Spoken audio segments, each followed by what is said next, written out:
We're starting, Nina. Okay, I'm sitting down. Okay, thank you. Good afternoon. I'm Boris Brumfield, President of the Friends of the Gibson Museum and Cultural Center, and I welcome you. Is this the first visit for any of you to the Gibson? Oh, right, we have a couple of newcomers.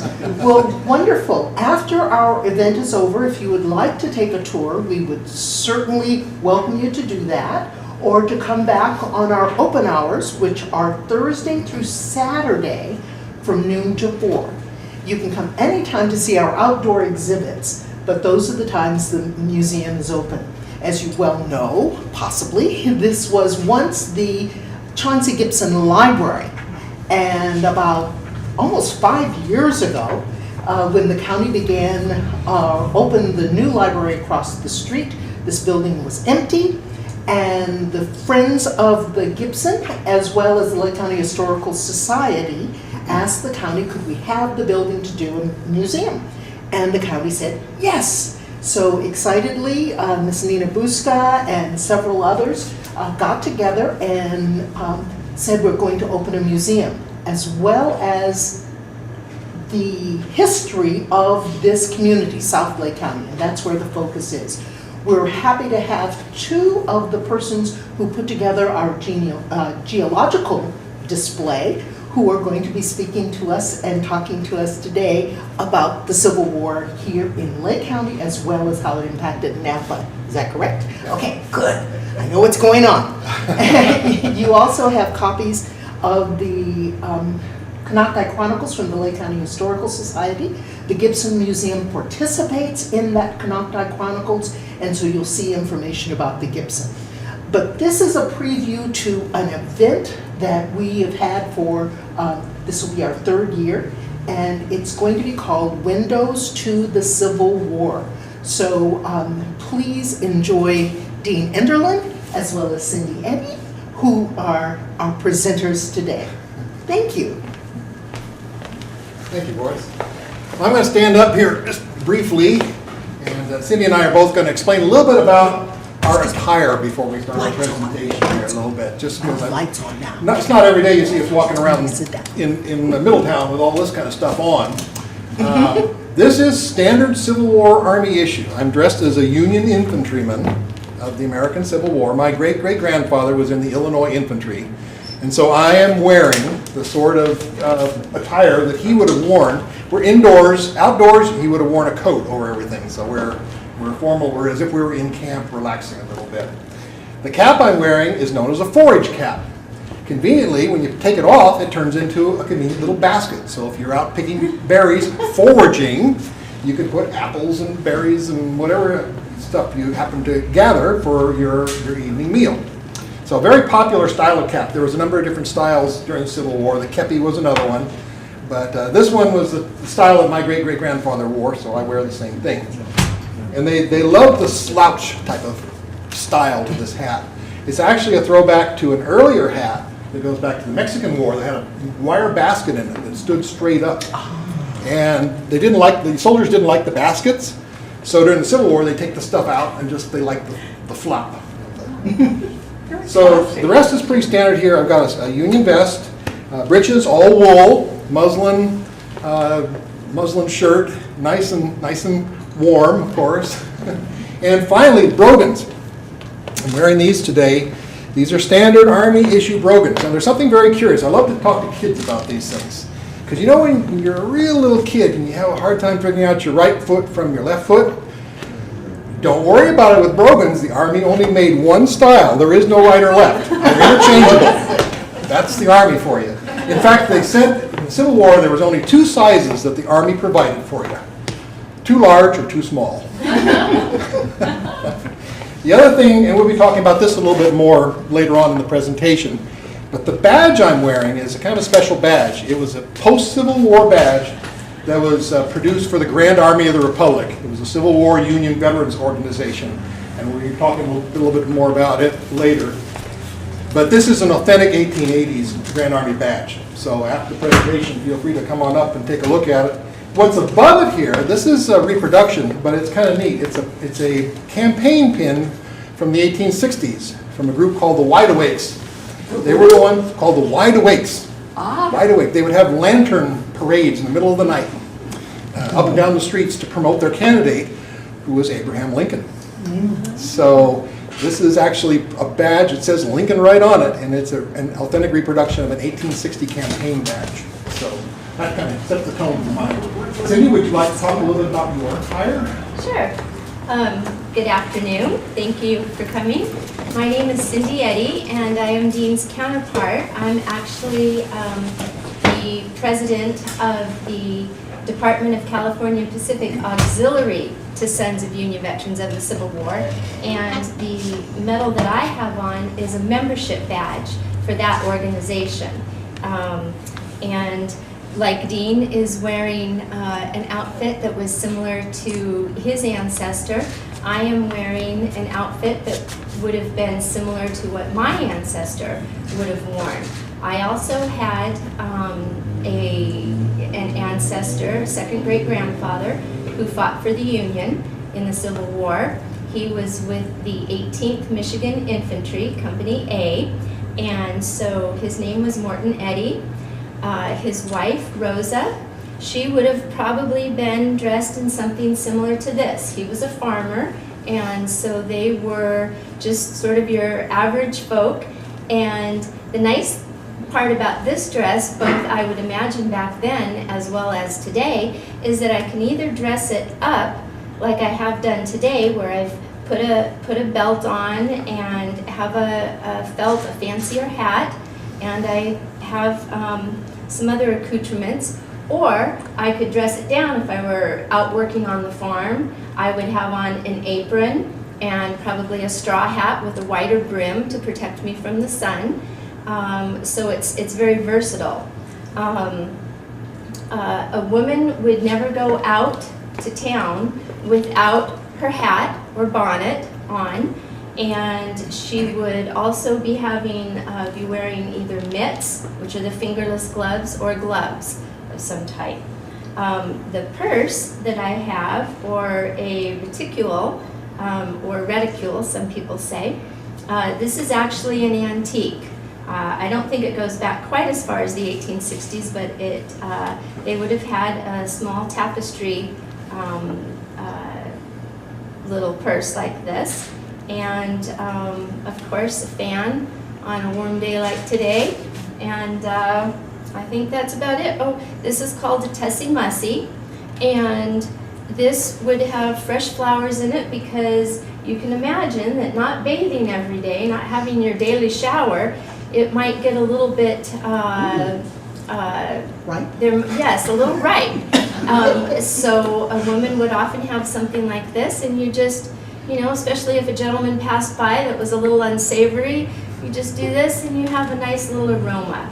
I'm also wearing a cameo brooch, which I don't know if it's quite straight today, and the collar are detachable. So it was much easier, as you can imagine, with these heavy, large dresses. It was quite a chore to wash them. It wasn't like you just tossed them in the washing machine. You had to hand wash these. So back in the day, although this is a different style, they had removable sleeves as well as removable collars because it was a lot easier to just wash those, and those were more likely to get dirty. So, and then take a few minutes here and just show you. Now, a woman would never show her ankles. I'll avert my eyes. So, gentlemen, if you can kindly avert your eyes. But I would have on my pantaloons, and of course my shoes, lace-up shoes, my pantaloons, a little modesty skirt, a petticoat, a hoop skirt, which can't see too much there, like that, and then over. And you would also oftentimes have layers of, especially you see with the Southern belles, they would have the ruffled petticoats, and those would be over the hoop skirt, and it became fashionable, just like today, something starts a trend and it becomes fashionable, but back in the day, there was an actual reason behind that. The lace petticoats were to keep the boning from showing under the dress, whereas this you can see some of the bones because I don't have an outer petticoat on, but so that was actually functional, and then of course it became fashionable, and then it became fashionable to show it, which, you know, just like today's youth, they did the same kinds of things back then. So if there are any questions, feel free to ask after Would the... the hoops have been only for dress? I mean, they didn't wear the hoops when they were working out in the fields, right? Correct. They also had something called a corded petticoat, which was a heavier petticoat, and it had a thick cording on the outside so that you would have the dress stay away from you a little bit. But of course, if you're actually working out on the farm, I mean, they may have had it, you know, cinched up or whatever. You did what you had to do back then. But all other questions we can have after the presentation. Well, this is just kind of to give you back to the Dean. feel of the Civil War a little bit. We decided to dress up for the day. So with that, Excellent. we're going to sit down and we'll get started with our presentation. So last October I was scheduled to give a presentation, and unfortunately we were interrupted by a certain Tubbs fire that prevented me from coming over the hill. But that was going to be on the geology of Lake County, but this is fun. This is a perfect timing for this, because with the Windows into the Civil War coming up in November, this will give you a little taste for what Lake County was experiencing during the Civil War time. Now, we're a long way from those southern battlefields, and so a lot of people, when they think California, the West, what on earth did the Civil War have to do with us? Well, it had a lot to do with us, both during the war and after the war. And so this slideshow is to give you a little glimpse into what was going on out here in the West at that time. This is kind of a hard slide to see, but basically this is a map from 1855 that shows the area north of San Pablo Bay, so north of San Francisco Bay. There's the bay down there. And you can see you've got Sonoma, Napa, and then when you go north, there's nothing on the map. Absolutely nothing.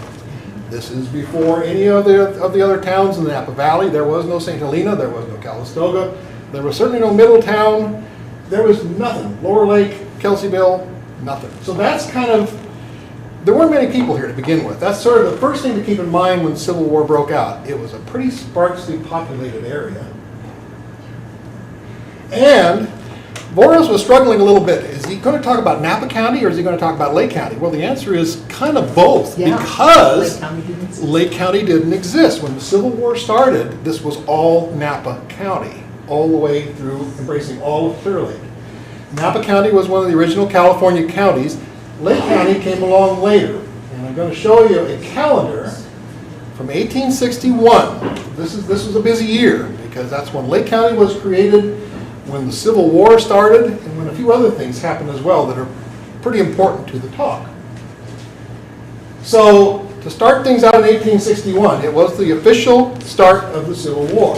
And the event that is considered to be the official beginning was the bombardment of Fort Sumter in Charleston Harbor in South Carolina. It was a federal fort.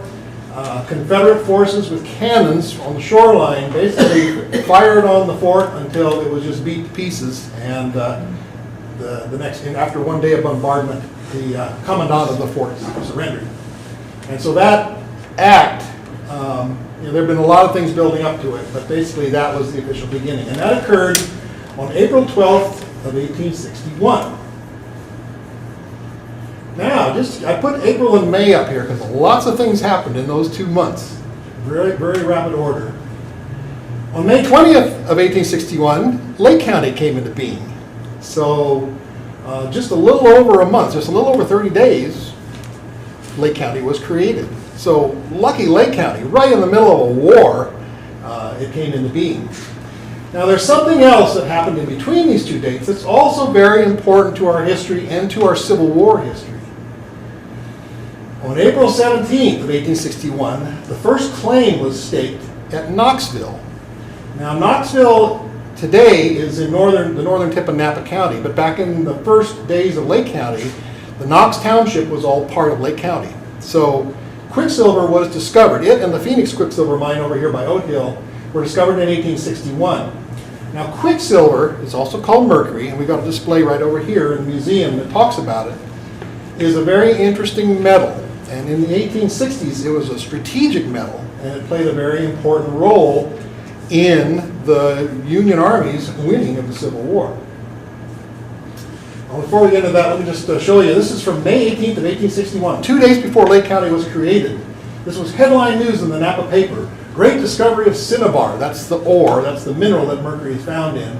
Was found in this county, and it goes on about most astonishing discovery and just fantastic. So this is actually the first news report that discoveries were being made here. And that ultimately became the Knoxville mine, which was one of the biggest producers in Lake County as well as California. So cinnabar is what you see on the right. It's a red mineral. It's a mercury and sulfide. Mercury sulfide. It's a combination of those two elements. When it's roasted and the sulfur is driven off, what comes out of it is a liquid metal. That's the silver metal in the vial. It's liquid at room temperature, which is peculiar enough. Not, we think of, iron and copper and gold and silver and all that. These things are solid at room temperature. Mercury is not. It's liquid. And of course, you don't see it in thermometers anymore, but in the good old days, we all had a mercury thermometer out there to keep track of the temperature because mercury expands and contracts very rapidly with heat. Back in the 1860s, mercury was used for a very important other process. It has a peculiar characteristic where if you swirl a glob of mercury in a vessel, in a container, with pieces of gold and silver and copper and certain other metals, the mercury will attach itself. It'll literally grab the precious metals and resist all the surrounding rock. And that's a very unique quality of this liquid metal. And so you can imagine in the days of the gold mines, in the Mother Lode, and then the Comstock Lode, which was in Nevada, so those are mostly silver mines. If you were to have gold ore or silver ore with the silver in it and the gold in it, if you added mercury to that, it would scavenge all the precious metal and leave behind the surrounding rock. It was a very, very effective process for extracting precious metals from their ores.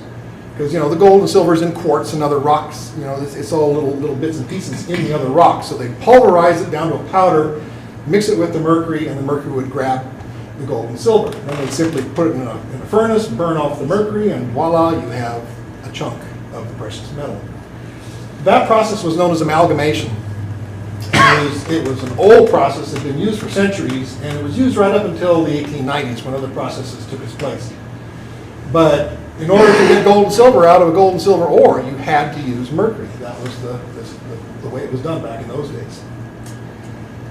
Now, this is a picture of one of the insides of the mills in the Comstock Lode up in Virginia City, Nevada. Now, the Comstock was discovered in 1859, and it turned into one of the biggest silver discoveries of all time.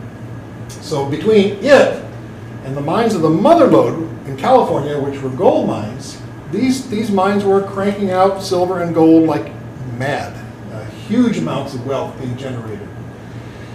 These are what are called amalgamating pans. They're just big vats, and the crushed ore of silver would be placed in these big vessels. There'd be an agitator, and then they'd drop the mercury in, and the mercury would collect the gold and silver, and then they'd collect the mud, remove the amalgam, and then burn it off, and that's how they made silver bullion.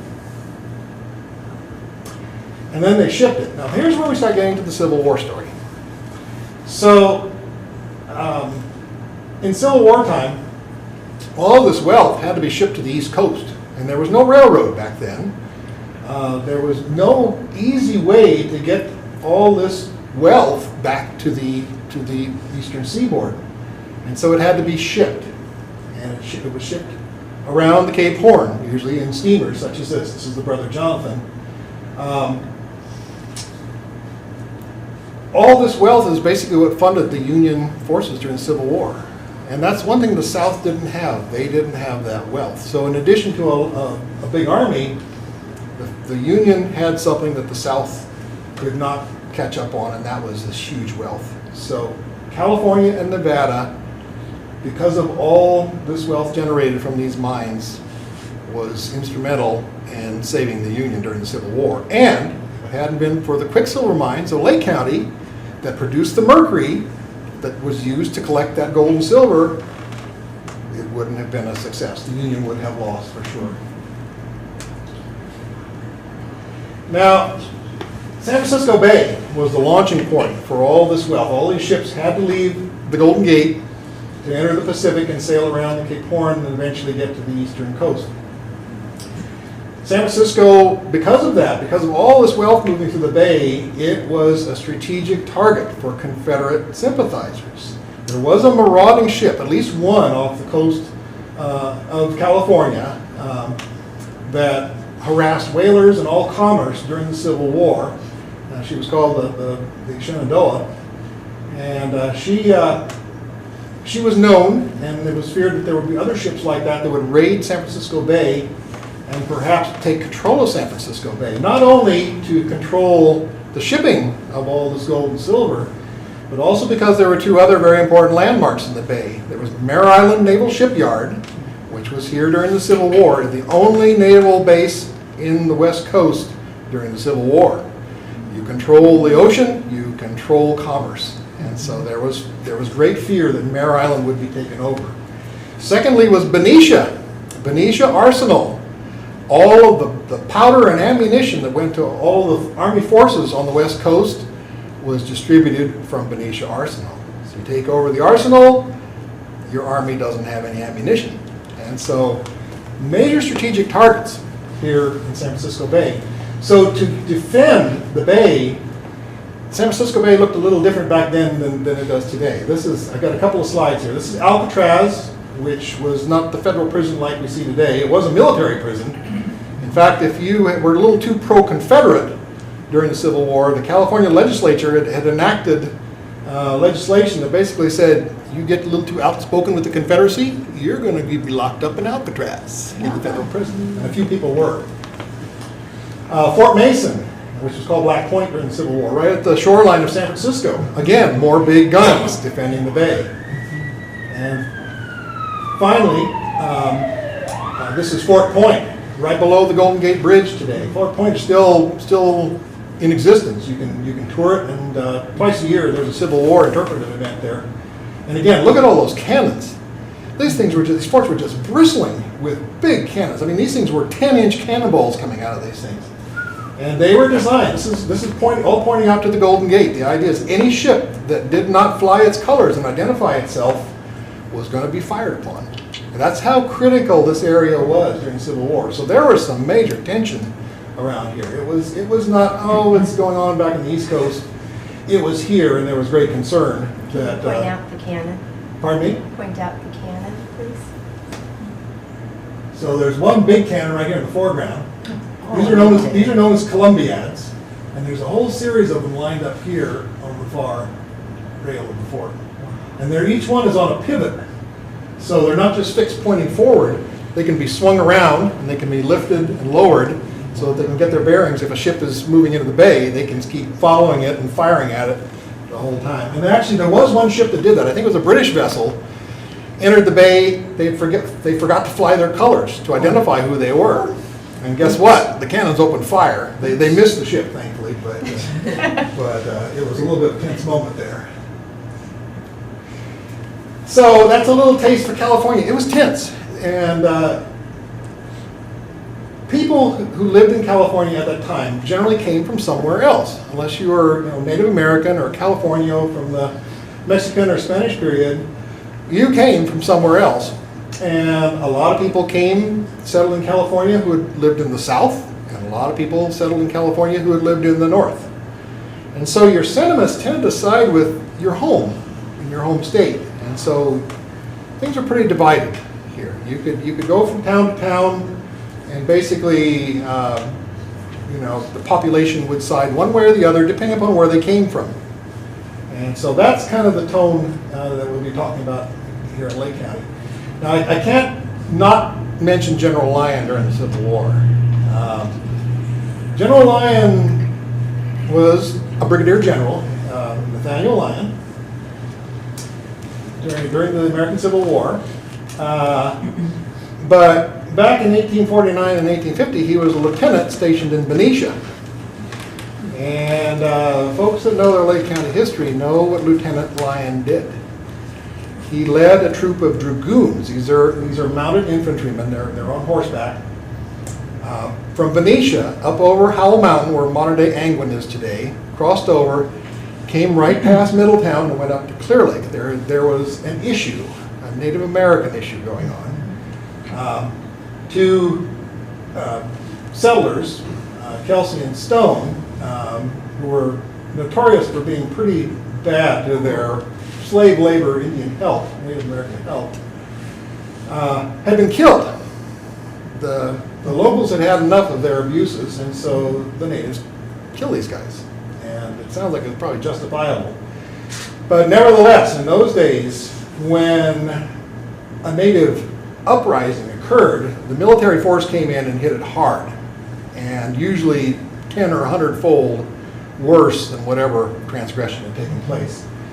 So Nathaniel Lyon and his troop of dragoons came up to Clear Lake, and basically, that's another story, but it's basically the Bloody Island Massacre up at the north end of the lake. And men, women, and children slaughtered by the Army forces. So this was in 1850. General, he was promoted to general and sent back to the east during the Civil War. And he was put in charge as Brigadier General of the Army of the West around Arkansas and Missouri. And General Lyon kind of got what he had given. At the Battle of Wilson's Creek on August 10th of 1861, he was shot multiple times in the head, heart, leg, all over the place, and killed on the spot. He was the first Union officer, Union general, killed during the Civil War. So a lot of people remember General Lyon, and of course we remember him from his time when he was here leading the troops at Bloody Island. So let's fast forward now through the Civil War to 1864. So it broke out in 1861. People said, oh, this is going to be a fast war. We'll get it over with. We'll invite volunteers to sign up for 90 days and it'll be done. 90 days went by and the war got worse. And the Union had losses. And people realized, oh, well, maybe we better sign up people, volunteers, for a little bit longer tour duty. Let's do a 3-year. 1861, 1862, 1863. Come 1864, the war is still going, and it's not looking good. People are getting tired of this. This is a long, brutal civil war. Casualty rates are unheard of. If you tally up both sides during the Civil War, we lost more soldiers just in the Civil War, as many or more as we lost in the American Revolution, the War of 1812, the Mexican-American War, the Spanish-American War, World War I, World War II, the Korean War, even part of Vietnam. All those casualties combined didn't match up with what we lost in the American Civil War. Every family was affected. Whether you were out here on the West Coast or the East, you lost someone in your family. And you know, they figure based on the 1860 census, maybe 1 in 11 young men didn't come home. And so everybody felt it. Everybody lost somebody. And so that's kind of why we're still as emotional about it today, is because we still remember. It wasn't that far. It was great-grandpa or great-great-grandpa, and they still remember that war very well. So come 1864, the casualties are rising. People are getting sick and tired of this, and they're not volunteering anymore. Okay, because this was a volunteer army. And you know, my ancestor was a volunteer from Illinois. So Congress decided, okay, we got to get some more manpower in this. So they enacted the Civil War Military Draft Act of 1863. The draft. There had never been a draft in U.S. history. So the first time it was mandatory conscription. Every state was given a quota. How many soldiers you will furnish the federal government. And some states just absolutely went bonkers over this thing. New York was a case in point. They had what they call the New York draft riots in New York City. They were bloody, violent riots. The Army was sent in to suppress the violence. In fact, there's, in the Napa Valley, one of the soldiers buried down there actually was one of those soldiers that was assigned to suppress the riots back in New York.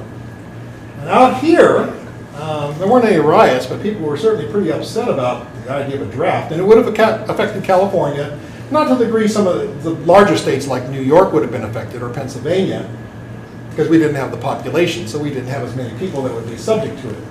But nevertheless, the idea of a draft was not a very popular thing. And that's where we come to the story of the Jerusalem Valley Fort. So north and east of us, out in Jerusalem Valley, there was a little knoll that kind of rises up from the valley floor, kind of a perfect round shape that when you're on it, you can see in all directions. And sometime after the notice of the draft, word of it came up here to Lake County, the locals out there decided, okay, we don't really care about the Union, we don't really care about the Confederacy, but we don't want to be drafted. And so they built a fort. These were members of the Copsey Party. They'd come here in 1856, probably mostly from Missouri. And I'm guessing because they came from Missouri, they probably knew more about the conflict than anybody, because the border states, Kansas and Missouri, had been fighting it out over slavery long before the Civil War even started. Missouri had a very bloody history. The bushwhackers and the jayhawkers just going back and forth across the border, killing each other right and left. And so I'm sure those folks from Missouri knew very well that they didn't want any part of this war. They'd come out west to get away from it. And so they were bound and determined that they were going to stay out of it by defending themselves. So on this little mountain, they dug trenches. They dug 4 trenches in and around the rocks that were in view of different sides of the mountain. They stocked the trenches with ammunition, with black powder, with bars of lead in case they needed to pour and make lead balls for their muzzle loaders. And basically they armed it as if they might have to defend their rights up on this hill someday. And so, ironically, we have a fort right here practically in our backyard. Several names come to mind. Pretty much all the people that were involved in this were members of the Copsey Party, who again came here in 1856. Pleasant Smith was one. I always remember Pleasant Smith. His wife was Saphonia, or Saphronia, however you want to pronounce it. Well, anybody who knows Jerusalem Valley history knows about Saphronia Smith. She was extremely religious. I mean, extremely religious. Okay. Everything she saw, she wanted to connect to something in the Bible. And so they lived out there. And so she started naming places. Jerusalem Valley, Jericho, Hell's Half Acre, and it said also the Devil Head, Knoxville Devil Head Road. So she was, and there were probably others that didn't stick, but even today, after all these years, we still remember some of those place names. She named her own Paradise Valley or Garden of Eden. Or Paradise Valley, that's right, that's Yeah. noted, yeah. So, like I say, we still know these places today. We still have them. So- Actually, coming over here, it looks like there's a fire at the Jerusalem Fort today. Oh dear. Somewhere near there. I couldn't tell exactly. Can't get away from these things. Can you describe what we're looking at here? This is the very top of that little ridge. There's a jumble of boulders. I believe it's a lava cap, kind of like what we have on some of our other hills around here. And so it's perfect. It's just kind of a place to hide behind. But in addition to just these boulders, wherever there was dirt, they actually dug trenches down into the ground. So it was all earth. There was no wood or anything built up to make it look like a wooden fort. But it was defensible. They could stand up there on the top of this hill and basically see far away. And if there was anybody coming, they'd be prepared for them. They never had to put it into use because no one ever came to enforce the draft. Back then, the people who enforced the draft were known as provost marshals, and they never came to Lake County to enforce it. But it's still, it's a neat part of our history, and it's very much Civil War.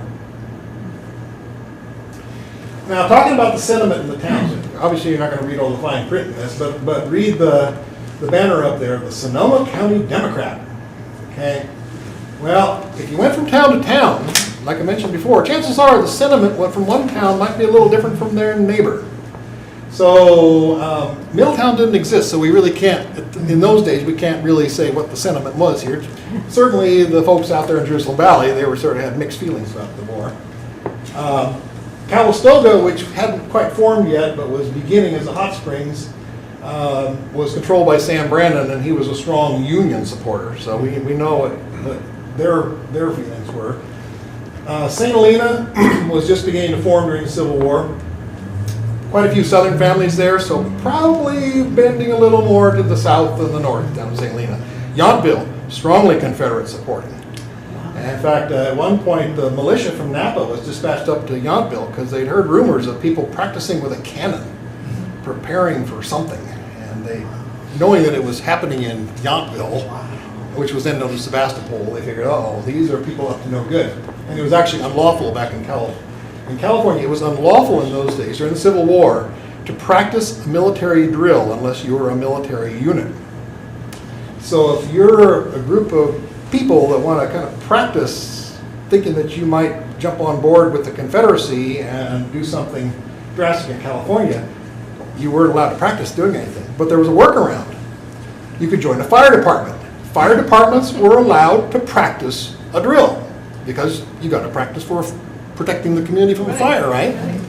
So the rule of thumb was if you go to a community and it's got this huge fire department, chances are they were Southern sympathizers.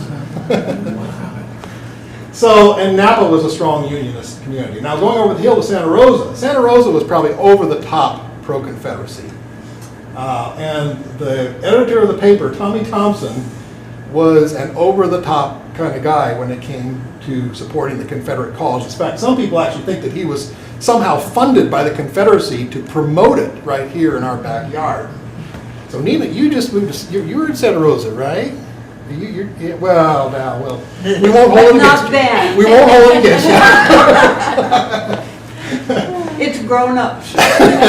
Well, keep in mind that the modern day Press Democrat newspaper is It's still the same paper. Is the same paper. Different ownership. Different ownership. Tommy Thompson's gone. But anyway, the story was with Tommy, if there was a Union victory, it was back page news. If it was Confederate victory, front page for everyone to see. That was kind of the way it worked. So that was the sentiment back then. That was, every community was different. So you can't really say was one county one way or the other very easily. However, we can look at election results. Now this is a campaign flyer from the 1860 election. Lake County didn't exist in 1860 yet, so we can't really use the official results from that to know what was going on here. But this is a campaign flyer for Abraham Lincoln and for his vice president, Hannibal Hamlin, who stuck with him as vice president for most of the war. And in case you didn't know it, but Lincoln won the 1860 presidential election. Now Lincoln had to run again in 1864 as an incumbent.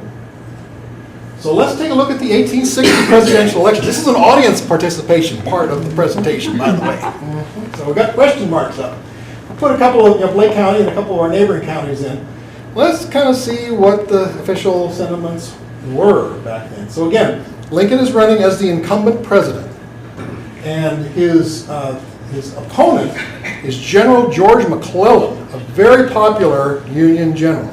Okay, people really like McClellan. Lincoln fired him because McClellan kept drilling his troops. He wouldn't actually go out and fight battles. He would just sit there and practice and practice and practice, which was a good thing to do, except that the Confederates were getting away with all kinds of things, and McClellan was still just drilling his troops. So let's take this row by row. We'll start with Napa County, Abraham Lincoln and McClellan. Let's have a show of hands. How many people think that Abraham Lincoln in 1864 won the popular vote in the presidential election? Any show of hands? Thank you. There's one. Good. There's a good Lincoln supporter. How many people think that McClellan in Napa County now only won the popular vote? Okay, so let's see how it went. Uh-oh, Lincoln won. So lots of unionists there, lots of people who are pro-Lincoln. Okay, let's do Sonoma County now. Same question. How many people think that Lincoln won the popular vote in the 1860 presidential election? Show of hands, anybody? Most of the people lived in Santa Rosa, right? That was the population center. Yeah. That could be a clue Yeah. of what might be going on. How many people think McClellan won the popular vote? Okay, we got the hands. Let's see how it looks. You're right. Power of the press. The power of the press. That's right. You got it. So it was a margin. There were still quite a few union supporters too. That was probably mostly people from Petaluma who were pro-union. But anyway, yes, the popular vote was won by McClellan. So if you think about it, Lincoln was my favorite president growing up as a kid. That's kind of who I always admired. And to think, he was losing elections out here. So let's look at Mendocino County. What do you think? Lincoln? Okay, we got a Lincoln I'm unionist. for Lincoln. Lincoln, McClellan, not so many. Guess what? Good around here. Okay, now the drum roll. It's Lake County's turn. How many people think? And again, this is 1864. So Lake County was a little bigger back then than it is right now, but there weren't very people living out here. The population was still pretty small. So let's think about it. Lincoln. How many people think went for Lincoln? Oh, yeah, okay, pretty good. And McClellan? Wow, okay, it's pretty even. Maybe a little towards McClellan. McClellan? Yeah. Uh-oh. So that kind of gives you the feel for the sentiment around here. It was not. Yeah, I mean, you look at the total population, the voting population, I 1,000. think it's fascinating that, no, maybe it was the 1850 census. There were 405 people in Napa County Yeah. in 1850. They weren't very, well, you saw that map from 1855. There was nothing here. There was, outside of Napa, there was just, very few scattered people there. So anyway, that kind of gives you a feel from a county level of how the 1864 election went. And it's a little bit of a surprise when you think about it. You just don't kind of assume that, California was in the Union. We all supported But Lincoln. Napa County had Benicia and Alcatraz. I mean, they had kind of Union sympathy. That was still Solano County. Yeah, Benicia Yeah. and all that was Solano. So different, but Napa was the just like you said, Santa Rosa was the center of the population for Sonoma County. Napa was the center of the population, and Napa community was pretty strong unionist. So Are we making the assumption that Democrats were not unionists? there were Democrats and there were Democrats. Yes. There were Northern Democrats and Southern Democrats. Politics is never simple, of course. But their principles have sort of reversed themselves They have very since much so. then. They Yes. have very much so. In fact, yeah, in the 20th century, they basically flip-flopped. Yeah, the Republicans then were the Exactly. liberals and the Democrats were the more conservative. But there were two types of Democrat. That's a very good point. The Southern Democrats were hardline. The South is going to secede. We are going to become our new nation. Okay. Now the North never recognized the South as a sovereign nation. They said this is a rebellion. You states are still part of the Union. You just don't realize it. And so that's why they call it the War of the Rebellion. They would never recognize them as a sovereign country. Now the Northern Democrats were what they call the Peace Democrats. Their idea was, well, let's go ahead and let them secede. We can work it out, and Let's just do drills. yeah, exactly. And so we can compromise. But that's the key. The North would not recognize the South as a country, and the Northern Democrats said, we'll recognize the South. We'll work out the details of them being a sovereign nation. Actually, I was asked some months ago, what would have happened if we'd let them secede? Why didn't we let them secede? Yeah. And my only supposition was that we would have wound up like Europe being Yeah. 100 little bitty Yeah. countries. Do you It was- have it any was- idea what the real? It was testing the Constitution. There was unfinished business from when the Constitution was drawn up. Slavery being one of the issues, and the other is how much power do states really have? At what point does state power and federal power, work itself out? Which is still a big question. It's still a big question. And so, that's the big argument over what caused the Civil War. It's a little bit of both. But the hard line for the North, for the Union, was that it is the Union. That's why it's called that. You cannot break it up. It is inseparable. So states can't just walk away from this deal, like it or not. You're part of this. And we've You got- signed up for it? You got signed it. up, but you're in it. And so that was the argument from the get-go. So who in the Union could vote in the 1864 election? No one in the South. But they're part of the Union. That's right, yeah. I don't think they would vote. They wouldn't accept Okay. northern voting They're precincts. not part of this. They're not part of this. In their minds, they're not part of the union. So, what are you going to do? Sure, I'll go to the polls and vote for a northern election, but I'm Border states? border state. Well, the border states like Kentucky and Tennessee and Missouri stayed in the union, even though they were pretty touch and go which side they wanted to be on. They stayed in the Union. So it was only white men at what age? Oh yes, yeah, it was back then. You know, the vote was just white men. And how old did you have to be to 21. vote? Maybe 21. Just 21. Yeah, 21. And the South had Jefferson Davis that they considered Yeah. their president. Right. Yeah. So I mean, they both came out from very different viewpoints. Now in California, most of the people who sympathized, so the bulk of the vote for McClellan would also be people who were more sympathetic to the Southern cause, and they would be Northern Democrats. There was a nickname for them. They were called Copperheads. And you'll see that a lot in the old newspapers. They sort of identified themselves by wearing a copper penny, that kind of stuff. But anyway, Copperheads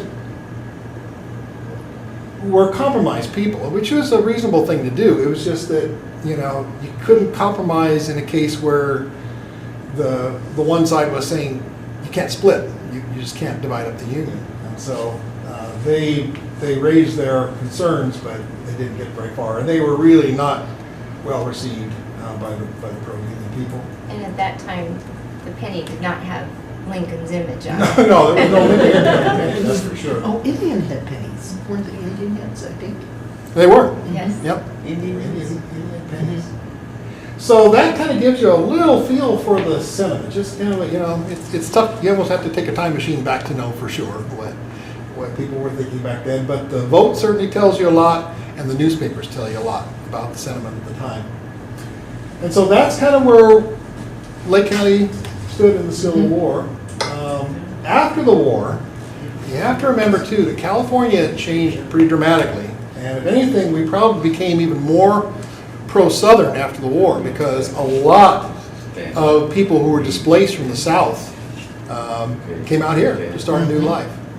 And so we had a lot of former Confederates, especially officers, who settled out here. Many times they kept it pretty low key. You didn't really know that they were former Confederates, but if you asked them, they'd tell you. So they were around here, and we see a lot of that. After the war, too, other things were happening. Not only were these Union and Confederate veterans moving around the country, in many cases moving out west to start a new life, but you had an army of, a huge army of citizen soldiers who were suddenly said, war's over, go home. Pick up your plow where you left off and get back to doing what you were doing. After 3 or more years of hard fighting, and it's like in any war, that's not an easy thing for a veteran to do. And so some adjusted to returning to civilian life, many did not. PTSD and all the things that affect, veterans from modern wars affected people back then too. We see, I'm not so sure about Mendocino County, but wherever there's a state hospital, you tend to see a concentration of veterans because they couldn't cope. And Napa is that way. The Napa State Hospital received quite a few veterans who were considered criminally insane. One guy who's buried in Napa, he had heard voices. He'd walk by this shop in Petaluma and he'd hear voices saying, "Kill the shopkeeper." And one day he did.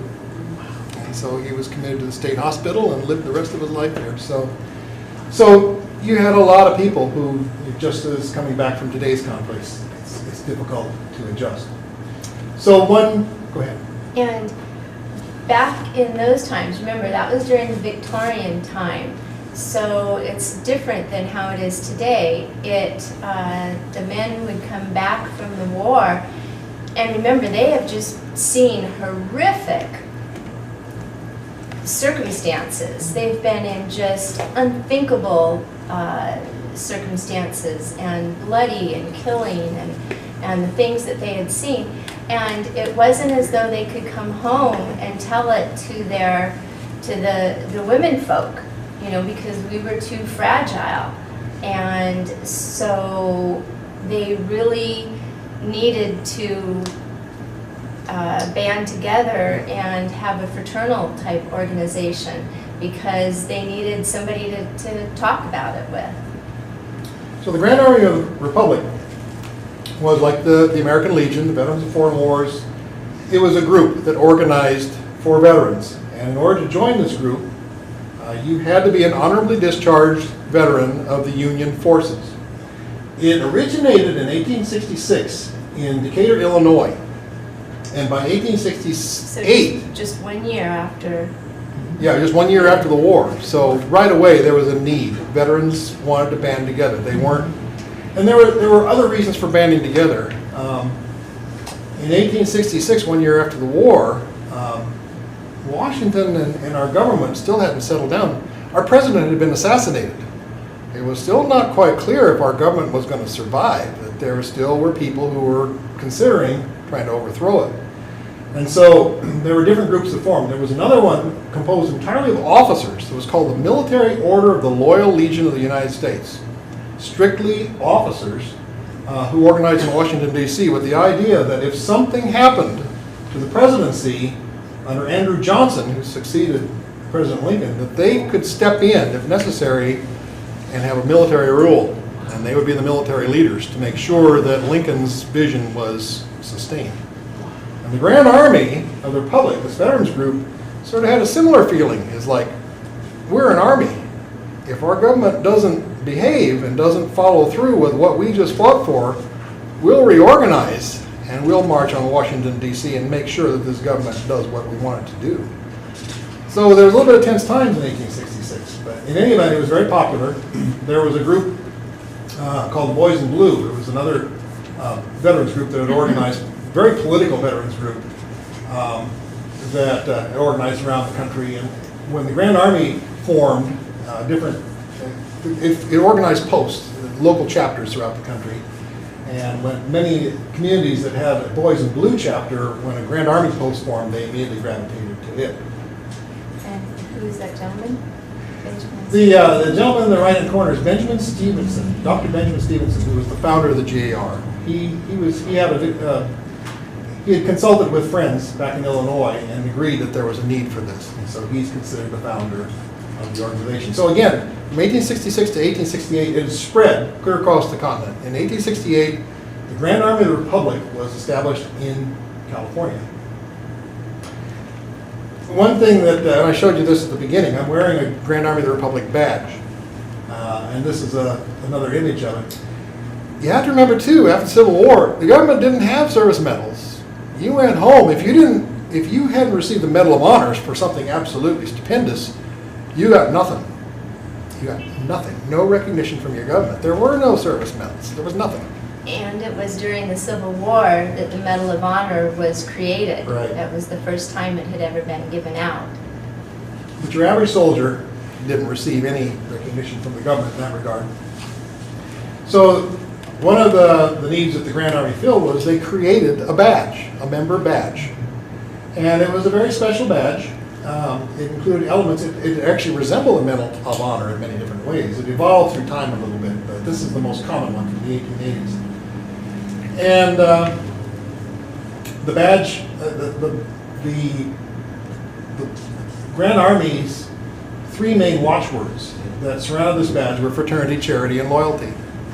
Fraternity, each one of these words meant something very special. Fraternity was like we were talking about, veterans needing to get together, to talk about things, talk about stuff that they'd seen in the war that they couldn't share with their families. Charity was something very, very special back then. With all these people coming home from the war, many of them who were killed left families, wives, families, children, and there was no government support system. There was a pension system that could be used, but it was difficult to apply for, and it was limited. And so the Grand Army's primary focus, one of the primary focuses of these big three, was charity, was to make sure that the widows and orphans of the war were cared for. And finally, loyalty, the third item on the list. Loyalty was something that, of all the fraternal organizations, the Grand Army is the only one that had that. It meant loyalty to the flag, to the U.S. colors. And so above all else, that was the flag they fought for, the flag that included all of the states of the Union. They were quick to point that out. And so that was the third. And they wore it on their badge. The U.S. colors were displayed as a ribbon on their badge. The pendant, the star shape, was very similar to that what's on the Medal of Honor. And the design on the inside shows a, point to it. Do you want me to point? No, I can do it. Shows a Union Navy soldier and a Union Army soldier shaking hands in fraternity. They're shaking hands over a widow and an orphan. And the U.S. colors are prominently displayed above it. So the three elements are all there. And the figure in the back? That was Minerva, I believe it was, kind of like with California. And do the inside of the different stars there? Oh, yeah, there are decorations in each star. So this is crossed sabers, which was the symbol for the cavalry. These are crossed muskets. The Army later adopted that. The infantry later adopted crossed muskets, but back in Civil War time, they signified the Marines. Crossed cannons was artillery. The bugle, which is what I'm also wearing on my hat, was a symbol for infantry, and the Navy anchor, or the Navy. So those were all the branches of the service. The eagle was obviously our nation's eagle, clutching a saber and crossed cannons and a stack of cannonballs with the idea that they were ready to go to the defense of the country if it was ever needed again. It was almost a turkey. Yeah, oh, yeah, I know. Right. Think of what if Benjamin Franklin had his way. He would have gone for that. The other thing too is the pendant, the star part of the badge, was made of bronze from captured Confederate cannons. And so each of these guys who were members of the Grand Army were also not just carrying a symbol of their service, they were carrying a war memento. It was actual captured Confederate bronze. Lake County had 2 G.A.R. posts. Again, a post is the local chapter. And over the years, we had 2 of them, one in Kelseyville and one in Upper Lake. The first one to form was L.H. Russo Post number 64. And organized in 1885. Most of the posts had a namesake. Usually they chose the name of either a soldier, it had to be someone who was deceased, but it would be, in this case, probably someone that served under Major General Russo in the war, and so they out of respect for him, named the post in his honor. And the post disbanded in 1908. This is kind of an interesting snapshot. This paper that I have here lists the officers of the post in the top section, and going from the commander down. And then over here in the lowermost section, it lists all the members in 1886. This was the only year that California published a comprehensive listing of all the members of the G.A.R. that were known at that time. So it's kind of a who's who of the local guys in Kelseyville. And you can see some of these guys were in Upper Lake, Lower Lake, they were all over the place. Because Lakeport, even though they tried to form a G.A.R. post, never was able to succeed, and Lower Lake never had one. So most of the people from South County ended up joining. What was the source of that document? This is a book that was published as part of the National Encampment of the G.A.R. in 1886. It's available online, can be downloaded off of Google Books, and it's Register of the Department of California and Nevada, G.A.R., 1886. And again, it lists every member of every post from that time. So from a genealogical standpoint, it's a pretty cool document. It's a great way to, at least for that snapshot in time, see who was a member of which post. The other post was Gaylord Post, number 125, based in Upper Lake. It organized a little later. It organized May 8th of 1886 with 10 charter members and disbanded in April of 1929. We're not exactly sure what its namesake was, who the namesake was based on. We suspect it was Augustus Gaylord, who was a adjutant general in the state of Wisconsin, but it still has to be proved. Anita Crabtree and I had quite a talk about Gaylord Post. Apparently their post meeting hall still stands in Upper Lake. I believe it was Robert Reynolds' store. It was the upstairs of the store. The old store is still there.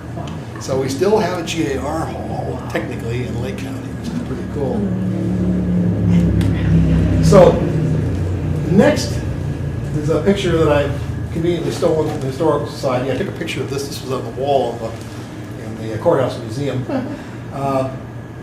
Of the guys in those 2 lists that you just saw, about half of them are from Gaylord Post and about half of them are from Russo Post. These are all identified. So basically you're looking at a who's who of the G.A.R. in Lake County that's shown on the Courthouse Museum wall. And the year of that? It's undated, so I don't know. Maybe in the in the museum records, it might be more information, but the display didn't show it. But the display there in the museum wall does show the names of all these men. And I cross-checked them against the lists, and bang, bang, bang, they're all there. So both posts. Did you get the one with them in front of the courthouse, the old courthouse You know, museum? I did. There were fewer names identified in that one. And looking at it, one thing, if you look at this picture, a lot of these guys are pretty clearly G.A.R. because they're wearing a couple of things. They're wearing what's called a hat device that would say G.A.R. on their hat, and they're wearing a ribbon. It's not the standard badge like this, but it would be a ribbon that was custom made by the post. For a reunion. Probably for a reunion. It probably would have said either Gaylord Post or Russo Post. And you can see these guys are all wearing the same badge. Yes. It's with ribbon. So that's probably one too. And they also had what they call the little brown button, which was to wear on their lapel, and it also had the same symbolism as on the badge. Now, I'm wearing the G.A.R. badge today, and I always feel a little uncomfortable wearing it because according to our rules, I'm with the Sons of Union Veterans of the Civil War, we only wear it when we're actually depicting first person, a G.A.R. member. The reason being, for all purposes, it's a service medal. And so it's just like honoring a veteran. You don't put on their insignia if you didn't serve.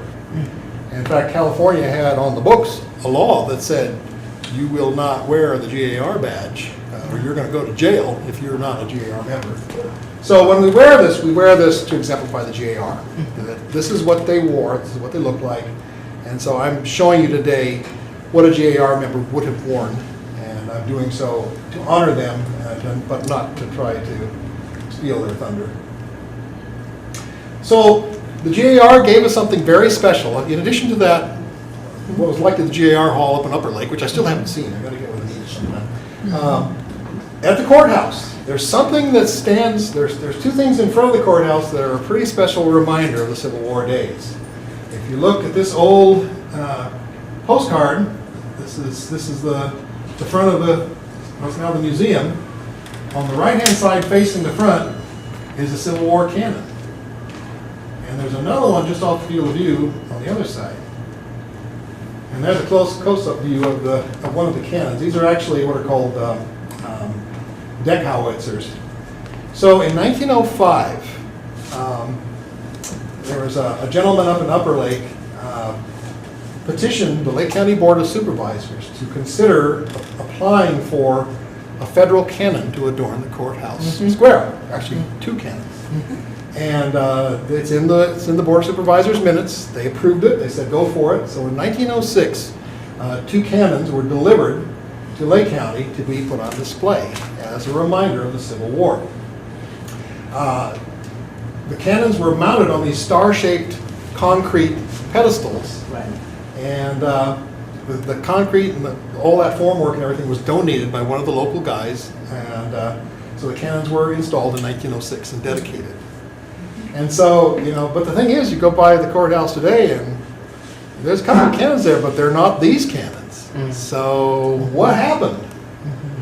Well, in 1942, the War Department wrote to Lake County and said, this was right in the middle of the scrap drives. We were at war. We needed copper. We needed bronze badly for the war effort. And this is very unusual because usually the scrap drives they just took. There wasn't a letter asking for permission. But the Board of Supervisors actually received a letter and said, would you mind giving us these bronze cannons and because we need it for the war effort. And the Board of Supervisors was pretty smart. They said, okay, we'll do it under one condition. When this war is over and won, we want spoils of war from World War II cannons placed on these pedestals where these Civil War cannons were.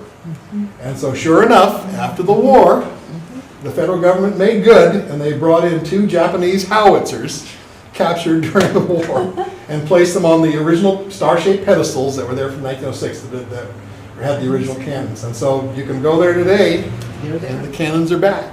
And so I have to say, I don't know of any other county that negotiated like that with the War Department. That was pretty impressive. We have stubborn people here. Yeah, I guess so. So anyway, the next time you're up in Lakeport, you know, stroll around the courthouse grounds, the old courthouse grounds, and check out those cannons, and you realize that Civil War veterans installed those. And that concludes our presentation.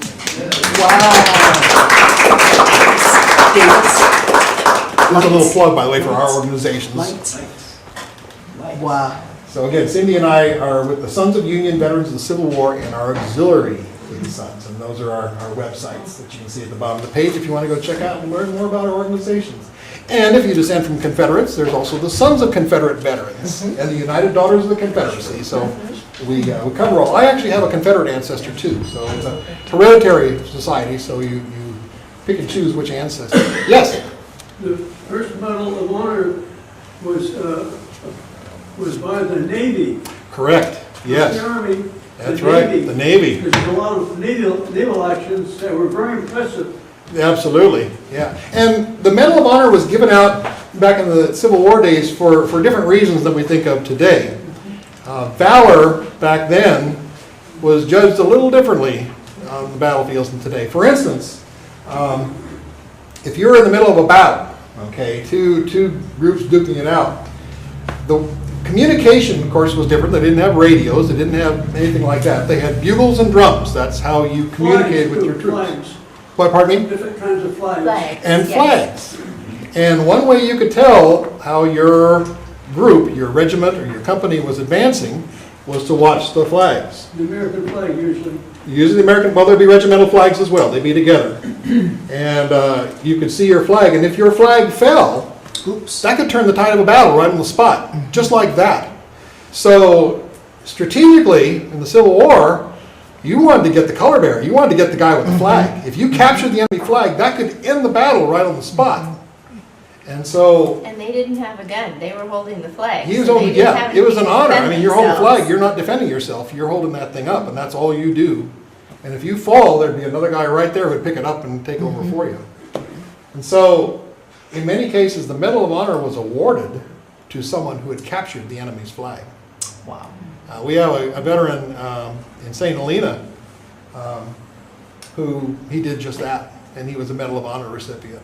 And he's the only Medal of Honor, Civil War Medal of Honor Army that I know of in our particular area. Got about three at the Yountville Cemetery. Whereabouts? About 3 medal honors from the Yountville area. From Civil War? No. Oh, from the Different wars. different peacetime things. Sure, yeah. No, it was It's a an honor to pretty, have something like that near you. very much so, Yes. very much so. And yeah, you know the story. If a veteran is wearing the Medal of Honor, everybody salutes him. Everybody. His question reminds me that we rarely think about how important the Navy was. Absolutely. It was, you know, they blockaded the South. That's which- right. Yeah, the Navy was very different in the Civil War than it is today. And unfortunately, they didn't take very good records. They didn't keep very good records. So whenever someone walks up to me and says that they'd like to join our organization, they say, my ancestor served in the Navy, I groan. It's like, oh no, because the Navy records are much harder to research.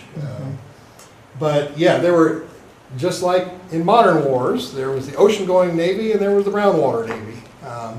And both were equally important. And there was kind of a fuzzy area when it came to the brown water or rivers. The river Navy was extremely important, but they were also kind of halfway Army, halfway Navy. It was a little blurry between the two.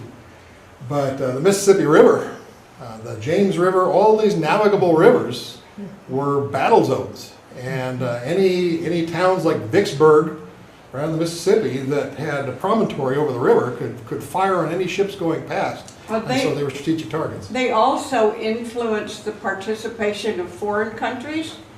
France and Britain, you know, considered joining one side or the other, but it was the Navy that convinced them they would not do that. Well, it started the South too. Yeah.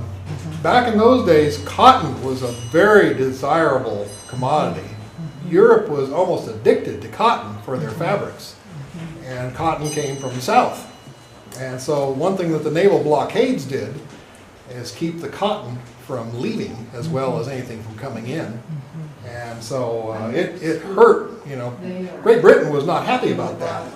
But at the same time, they struggled because Britain had outlawed slavery.